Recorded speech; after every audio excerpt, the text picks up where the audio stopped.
자, 여러분들에게 물을게. 어린 나이가 사랑을 알아요? 그럼 사랑을 모르는 어린 나이가 사랑을 합니까?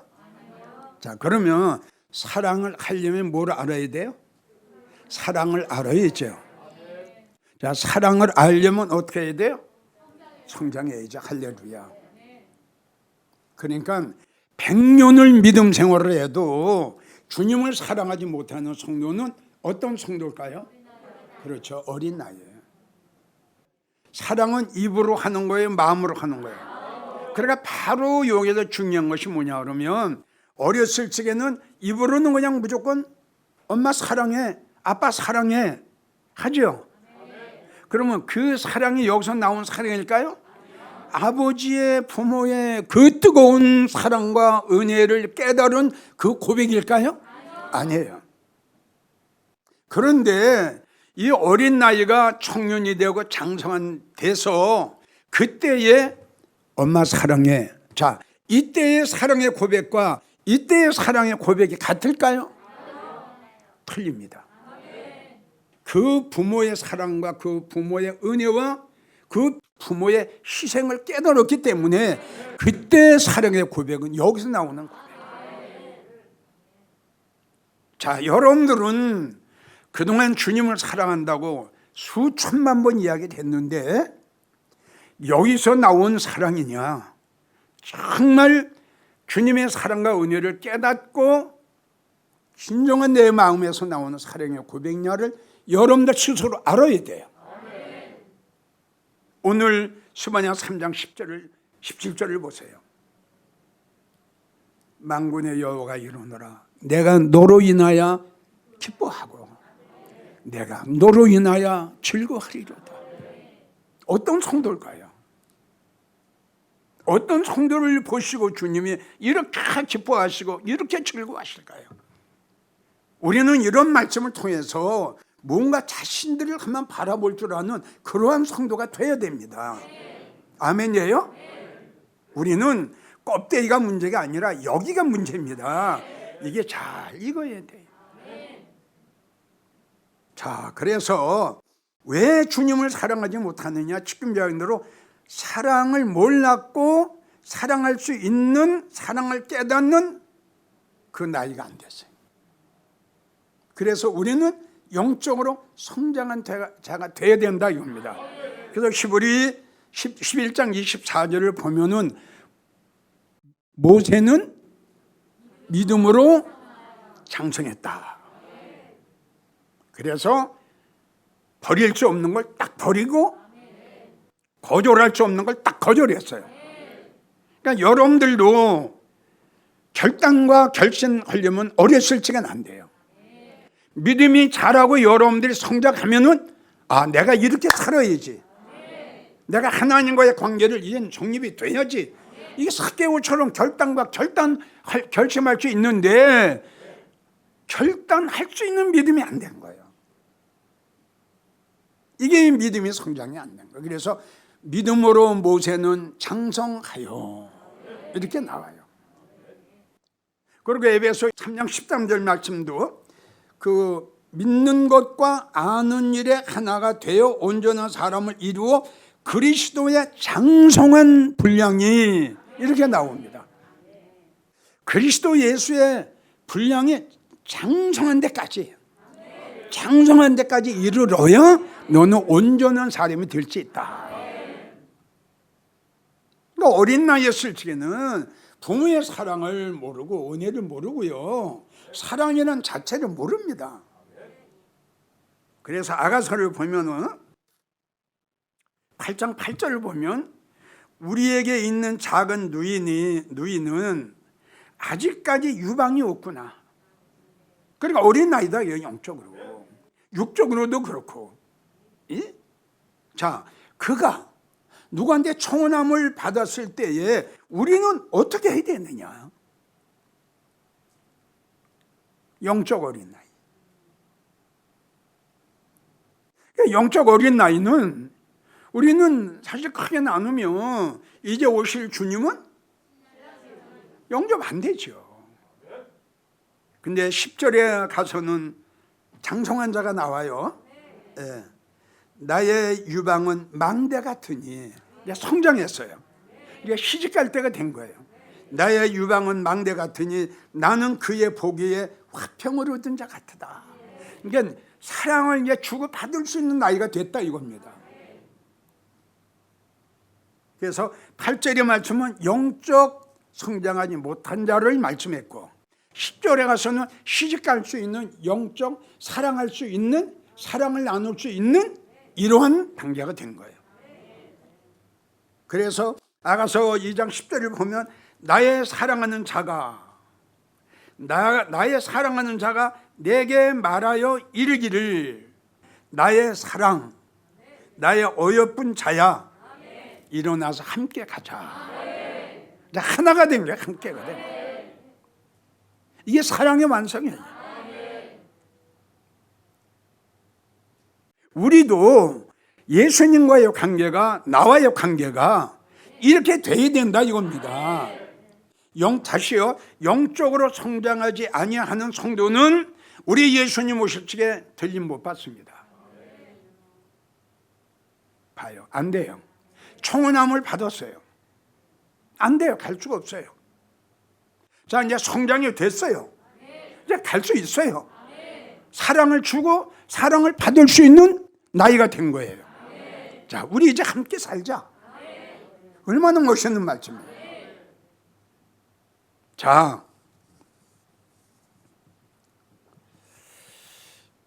이 설교를 지금부터 잘 들어주세요.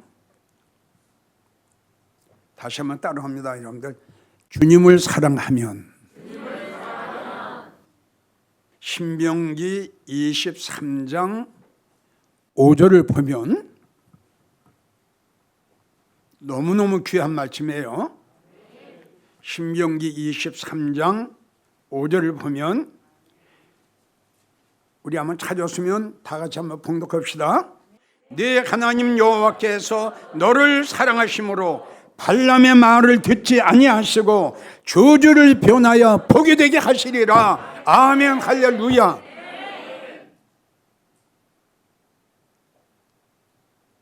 이 말씀의 뜻과 의미를 우리가 잘 알아야 됩니다. 이 말씀의 근본적인 결론은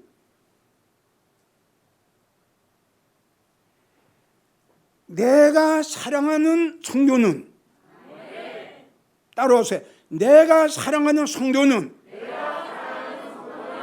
나를 사랑하는 성도는 이 세상의 어떤 것도 절대 그를 저주 못한다. 어떤 말을 해도 내가 그 말을 듣지 않는다. 할렐루야. 얼마나 귀한 말씀이에요. 만군의 여호와, 네 하나님 여호와께서 너를 사랑하시기 때문에 이겁니다. 발람의 말을 듣지 않는다. 자, 우리가 허물이 얼마나 많아요. 우리 죄가 얼마나 많으냐고요. 얼마나 우리가 단점이 얼마나 많아요. 얼마나 불의가 많아요. 얼마나 죄가 많아요. 사단이가 나를 송사합니다. 마귀가 나를 송사합니다. 어둠의 세력이 나를 송사합니다. 더러운 것들이 나를 송사합니다. 하나님한테 말이에요. 이기웅 목사가 옛날에 이렇게 주님을 핍박했습니다. 자, 이랬습니다. 막 예수님 앞에 송사를 합니다. 하나님 앞에. 자, 마귀 사단이가 내 지난날의 과거를 이렇게 죄를 졌어요. 하나님 앞에 이야기할 때 그 사단 마귀가 나를 송사하는 그걸 들으시면은 나는 이제 끝장이에요. 아멘 하세요. 자, 중요한 문제는 바로 여호와 하나님께서 너를 사랑하심으로 이거예요. 이거 그러니까 잠언 3장 17, 8장 17절을 보면 나를 사랑하는 자들이, 그러면 여기 이 말씀은 어느 성도인가는 하나님을 사랑했어요. 지금 이 성도입니다. 이 성도. 내가 너를 사랑함으로, 하나님께서 너를 사랑함으로 이 세상에 어떤 사단 마귀 원수들이 너의 지나간 과거의 잘못을 나에게 송사를 한다 할지라도 나는, 그러니까 여러분들이 알아야 될 것은 뭐냐, 내가 과연 주님을 사랑하고 내가 하나님께 사랑을 받느냐 못 받느냐 이거예요. 다시 분명한 것은 성경을 가지고 교회 나가는 모든 성도들에 해당되는 말씀은 아닙니다. 그래서 우리는 그 전에 은혜 받은 말씀이 있지요. 잠언 18장 17절을 보면 송사의 원고의 말이 바른 것 같은데 맞지요? 내가 죄 진 거 맞잖아요. 여러분들이 죄 진 거 주님 앞에 하는 건 맞지요? 맞는 거예요. 그들이 송사하는 내용이 맞는 겁니다. 그게. 여러분 죄 안 졌어? 그 죄를 다 하나님 앞에 송사하는 거예요. 그런데 하나님 보세요.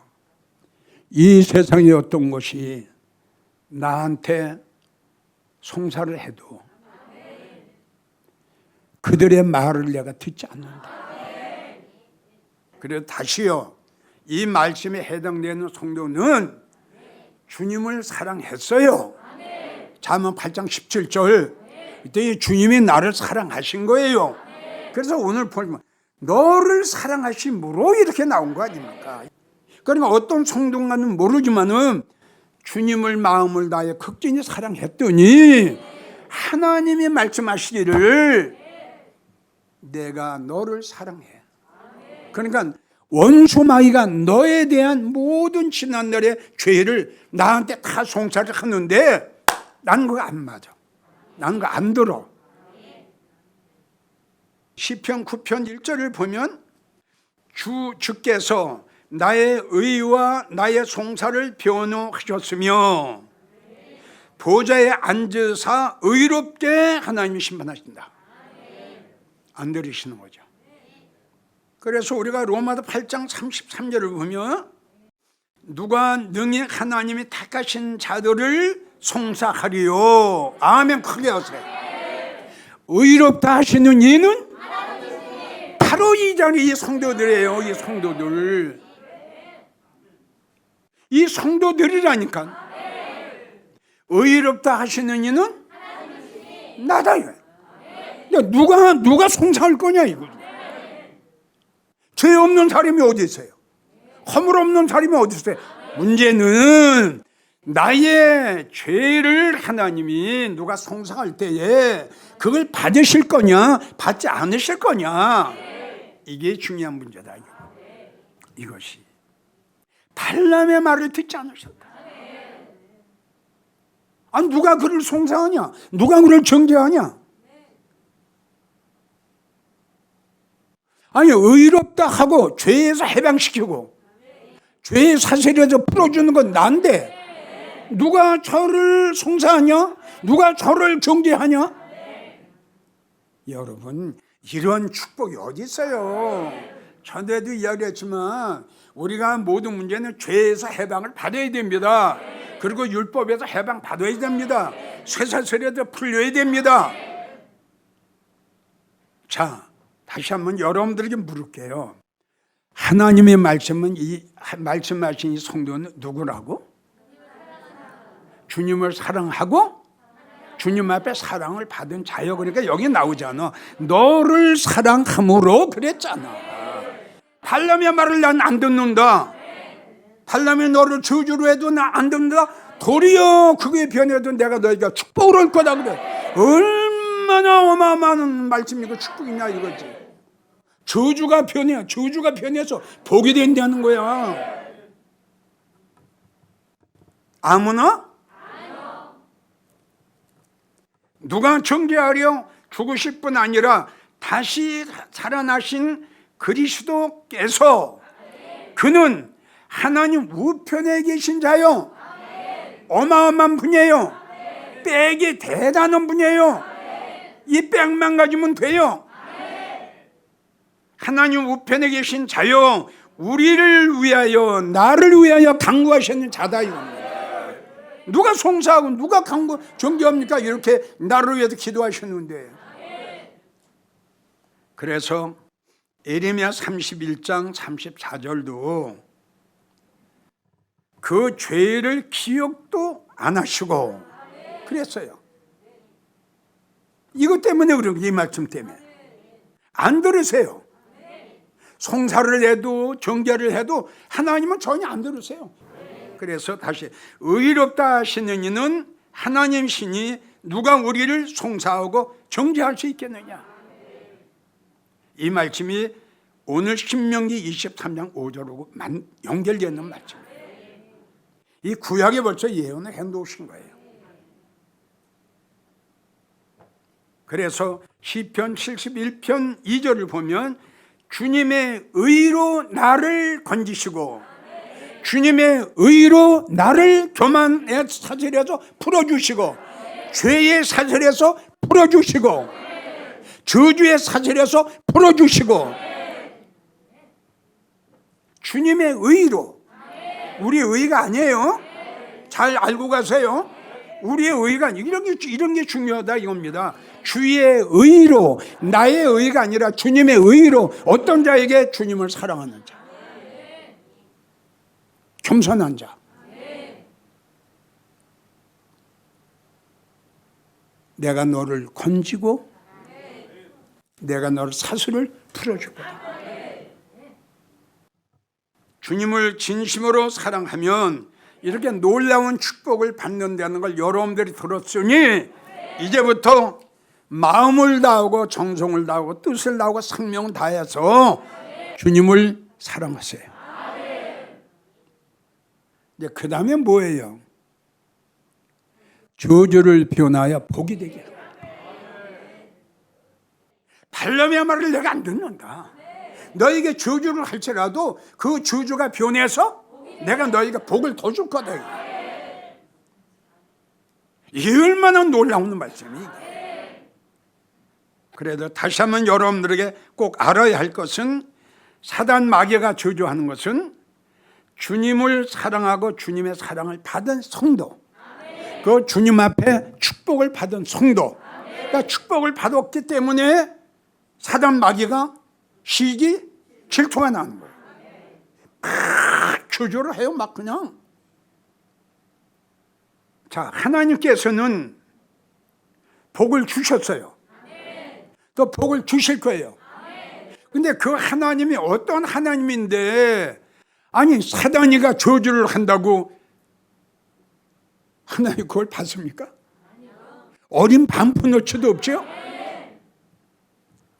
사단이가 저주를 한다고 해서 하나님이 이 복을 거두실 하나님은 절대 아니다. 왜? 주셨기 때문에.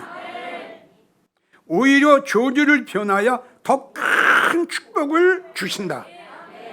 아멘이에요. 사단에게 미움을 받는 성도들, 어쩌면은 하나님 앞에 더 큰 축복을 받게 될 거다. 왜? 사단이가 미워하는 것은 하나님을 사랑하기 때문에. 그렇죠? 그러니까 사단이가 저주하는 거 하나님을 사랑하지 않으면 저주할 필요가 없죠. 그렇죠? 그러니까 마귀한테 저주를 받으면 하나님께서 더 큰 사랑, 더 큰 축복을 주시는 거예요. 그래서 복하면은 에베소 1장 3절에 그리스도 예수 안에서 하늘에 속한 신령한 복을 너에게 주시려 하노라. 하늘의 복, 영적인 복. 누가복음 1장 42절 여자 중에 네가 복이 있으니, 여자 중에 네가 복이 있도다. 네 태중에 있는 아이도 복이 있도다. 아멘이에요? 그러니까 동정녀 마리아는 복덩어리를 안고 있다. 말씀의 덩어리를 안고 있어. 여러분들도 이런 성도가 되기를 축원합니다. 여자 중에 복이 있는 여자야. 네 심령 속에, 네 태 속에 귀한 복덩어리가. 응? 아멘이에요? 네? 여자 중에 내가 복이 있도다. 네 태 속에는, 태 속에 있는 아이도 복이 있도다. 마태복음 25장 43절, 내 아버지께 복 받을 자들이요. 아멘? 예. 이건 복 받을 자들이에요. 내 아버지께 복 받을 자들이요. 나와 창세로부터 너희를 위하여 예비한 나라를 상속하라. 복 받을 성도가 또 있어요. 창세로부터. 히브리 6장 14절, 내가 반드시 너를 복주고 복주며. 하나님이 약속하신 거야, 아브라함에. 내가 분명히 너에게 복주고 복을 줄 거다. 시편 115편 15절, 너희는 천지를 지으신 하나님께 복을 받는 자로다.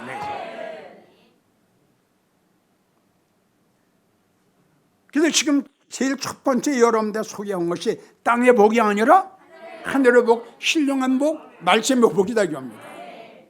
아까 마귀가 막 불평을 오고 원망을 오고 시기 질투를 하죠. 하나님 들으신다? 저주가 변해서. 자, 왜 그러냐? 지금 여러분들에게 이야기한 대로 하나님께서 복을 주셨고 약속을 하셨어요. 언약을 하셨어요. 한번 들어봅시다. 시편 89편 34절 이하, 내가 세운 언약을 파하지 아니하며. 할렐루야. 내가 너와 세운 언약을 파하지 않는다 이겁니다. 그러니까 어떤 것도 송사할 수가 없는 거예요. 내가 너와 맺은 언약을 파하지 아니하며 내 입술에서 낸 것도. 할렐루야 해서 내 입술에서 낸 것이 뭡니까? 그렇지요. 내 입술에서 낸 것도 반드시 이루리라. 이게 말씀이에요. 그리고 하시면 내가 나의 거룩함으로 한 번 맹세했으니 다윗에게 맹세한 걸 내가 어길 수 있겠냐. 똑같은 것이다. 시편 14편 24절, 만군의 여호와께서 맹세하여 가로되. 맹세하십니다. 나의 생각한 것이 반드시 되고 나의 경영한 것을 반드시 이루리라. 무슨 뜻이냐? 내가 복을 준 자가 있다. 안 없어진다. 어떤 원수마귀가 너희를 저주할지라도 내가 너희에게 한 것은 변하지 않는다. 그래서 우리가 그동안 은혜 받았던 히브리 6장 17절, 하나님은 약속을 기업으로 받는 자들에게 그 뜻이 변치 아니함을 맹세로 보증하셨다. 주님 오시기 전에, 우리가 들림 받기 전에 이런 말씀으로 우리가 마음의 인침을 받아야 돼. 결론입니다. 하나님은 복 주신 자, 그리고 하나님이 언약하신 자, 그리고 하나님을 사랑하는 성도, 그리고 하나님이 사랑하시는 성도들은 끝까지, 다 같이 끝까지, 이 세상 끝날까지 맹세하여 내가 너를 책임지리라. 이렇게 좋으신 하나님 사랑하고 사랑받으십시오.